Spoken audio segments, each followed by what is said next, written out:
sakit gastrik sampai nak pitam. Tapi sekarang dah boleh makan sedap balik. Salam semua. Aku nak share pengalaman aku. Sebab aku tahu ramai yang struggle dengan benda ni. Aku ni bukan suka-suka nak cerita. Tapi kalau ada yang boleh ambil iktibar dan ikhtiar, why not kan? Aku ni dulu memang ada masalah gastrik yang teruk.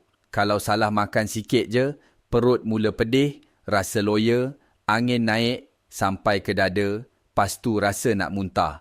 Yang paling aku takut, GERD. Bila GERD menyerang, tekak rasa terbakar, dada rasa sesak, kepala pening, rasa nak pitam.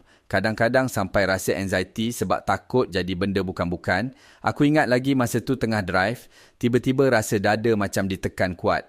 Aku ingat serangan jantung. Stop tepi jalan, ambil nafas dalam-dalam, minum air. Rupanya GERD naik sebab aku minum kopi sebelum tu. Sejak hari tu, aku takut nak makan macam-macam. Kalau tanya pasal usaha, macam-macam aku dah buat. Pantang makan itu, ini. Telan ubat klinik, suplemen sana sini, minum air kelapa, kunyah halia, semua aku cuba. Tapi kesannya sekejap je. Hari ni lega, esok jadi balik. Sampai aku give up, terpaksa hidup dengan gastrik ni. Aku pergi hospital, doktor bagi 2 pilihan je. Pertama, ubat tahan asid yang aku kena makan hari-hari. Ataupun kedua, endoskopi kalau makin teruk. Aku tak sanggup telan ubat hari-hari sebab tahu ada kesan sampingan. Bila doktor kata, kalau teruk, boleh kena luka dalam perut atau ulcer, aku jadi takut. Masa tu aku tahu, aku kena cari alternatif lain. Sampailah satu hari, aku terbaca pasal Just Golage. Ada orang share tentang herba dalam jus ni. Temulawak, kulit kayu manis, bunga lawang, bunga dandelion, kunyit kering, semua ni memang bahan yang bagus untuk perut, anti radang dan kawal asid.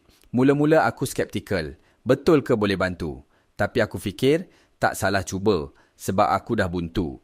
Aku suka Just Golage sebab cara makan dia senang. 1 sachet pagi, 1 sachet malam. Boleh minum terus atau bancuh dengan air suam. Paling best, boleh simpan dalam peti sejuk. So, bila minum, rasa segar. Dalam seminggu aku amalkan, aku perasan perubahan. Perut dah kurang pedih. Tak ada rasa loya macam dulu.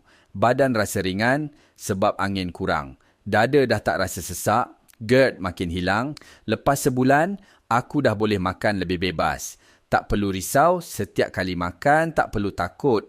Perut meragam tiba-tiba. Solat pun lebih tenang sebab tak ada rasa senak. Aku share ni bukan sebab nak promote kosong-kosong, tapi sebab aku sendiri dah rasa kesannya. Gastrik bukan benda kecil. Jangan tunggu sampai jadi lebih teruk baru nak cari jalan. Kalau korang ada masalah gastrik atau GERD, aku suggest korang cuba Just Golage. Tekan beg kuning sekarang.